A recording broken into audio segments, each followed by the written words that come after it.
C'est une histoire qui dépasse l'imagination.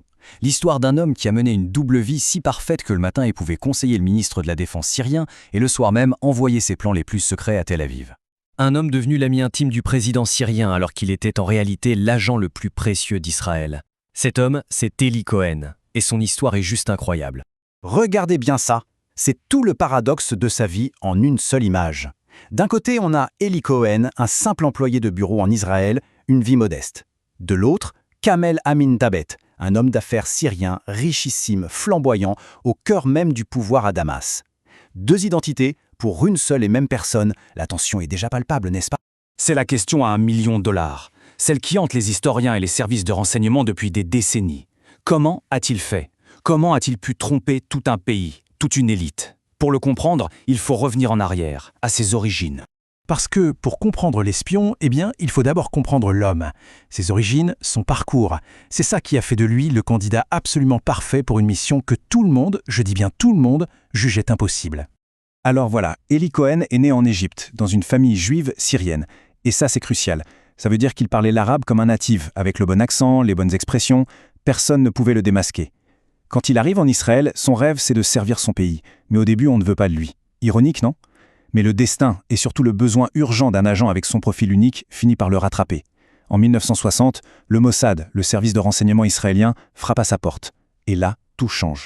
Le Mossad, évidemment, ne laisse rien au hasard. La création de son alter ego, Kamil Tahabet, c'est une opération d'une précision chirurgicale. Ce n'est pas juste un faux nom sur un passeport, non. C'est une vie entière, construite de A à Z. Avant même de penser à la Syrie, il a dû devenir Kamel. Où ça? À Buenos Aires.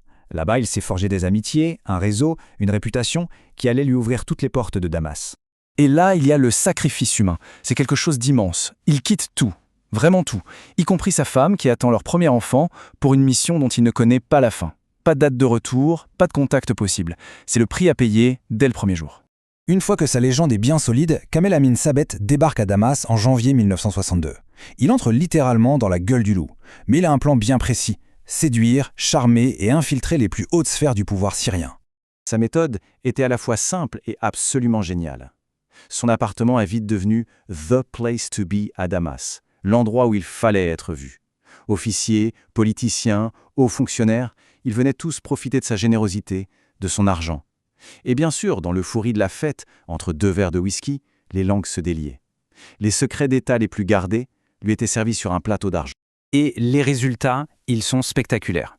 Les informations qu'il transmet chaque soir sont d'une valeur incalculable. On ne parle pas de rumeurs là. On parle de plans d'attaque, de livraison d'armes soviétiques, de divisions internes dans l'armée.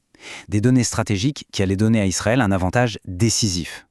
Et parmi tout ça, un renseignement en particulier va s'avérer crucial: l'emplacement exact des fortifications du Golan.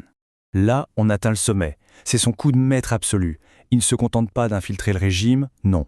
Il se lie d'amitié avec l'homme qui, après un coup d'État, va devenir le dirigeant du pays, le président de la Syrie. À partir de ce moment, Eli Cohen, ou plutôt Kamel, a un accès direct, personnel, au sommet du pouvoir syrien. C'est juste fou. Et cette proximité avec le pouvoir va lui permettre des audaces incroyables. L'une d'entre elles est d'ailleurs entrée dans la légende. C'est une histoire qui illustre parfaitement son intelligence et son sang-froid. Alors voilà la scène. Lors d'une visite sur le plateau du Golan avec des officiers syriens, Eli observe un problème tout bête, un problème de logistique. Les soldats souffrent de la chaleur, ils manquent d'ombre. C'est une observation banale, mais dans son esprit d'espion, ça devient une opportunité en or. Avec le plus grand naturel du monde, en bon patriote syrien, il fait une suggestion de bon sens. Mais pourquoi est-ce qu'on ne planterait pas des arbres, des eucalyptus par exemple, pour protéger nos braves soldats du soleil? L'idée est accueillie avec un immense enthousiasme par les militaires. Brillant, Kamel! Et voilà comment une simple suggestion, en apparence bienveillante, se transforme en un piège mortel. Chaque arbre planté par les Syriens pour faire de l'ombre devient un repère visuel parfait qui indique une cible. Pour les pilotes israéliens, c'est comme si on leur avait dessiné une carte géante des fortifications du Golan, visible depuis le ciel. Un coup de génie absolu. Mais voilà, un tel succès a un prix. Sa présence devient à la fois inestimable et extrêmement dangereuse. Le risque augmente chaque jour, chaque transmission. Et la mission d'Eli Cohen, aussi brillante fut-elle, ne pouvait pas durer éternellement. L'étau commençait à se resserrer. Les Syriens ne sont pas stupides. Ils savent qu'il y a une fuite massive. Alors, avec l'aide d'experts du KGB et de leur matériel de détection dernier cri, ils lancent une véritable chasse à l'homme. Ils quadrillent Damas à la recherche de la moindre émission radio clandestine. Et la fin est brutale. Rapide. Une nuit, son signal est localisé. Quelques jours plus tard, les services secrets syriens défoncent la porte de son appartement et le trouvent là, devant son émetteur, la main dans le sac. La suite est inéluctable. La torture, un procès spectacle pour l'exemple, et une exécution publique. Pour laver ce que la Syrie considérait comme une humiliation nationale. Mais la mort d'Eli Cohen, ce n'est pas la fin de son histoire. Au contraire, c'est le début de sa légende et de son impact durable sur l'histoire de toute une région.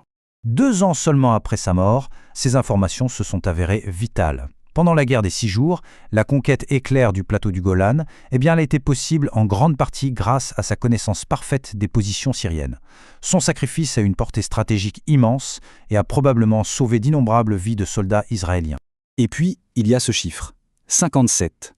Ce n'est pas juste un nombre, ce sont les 57 années pendant lesquelles sa veuve Nadia s'est battue sans relâche. Une vie entière a demandé une seule chose, le rapatriement du corps de son mari. Une requête que la Syrie a toujours refusée. Ça ajoute une dimension tragique à cette histoire qui, en fait, ne se termine jamais vraiment. Et ça illustre parfaitement toute la complexité de l'espionnage. Il n'y a pas une seule vérité. Selon le côté de la frontière où l'on se trouve, le même homme est soit le plus grand des héros, soit le pire des traîtres. C'est une question de perspective. Au final, l'histoire d'Eli Cohen nous laisse avec cette question fondamentale. Son héritage dépend entièrement du point de vue de celui qui la raconte. Et ça nous oblige à réfléchir à la nature même de la loyauté, du patriotisme et au récit qu'on construit après les conflits. Une réflexion qui, aujourd'hui encore, reste d'une brûlante actualité.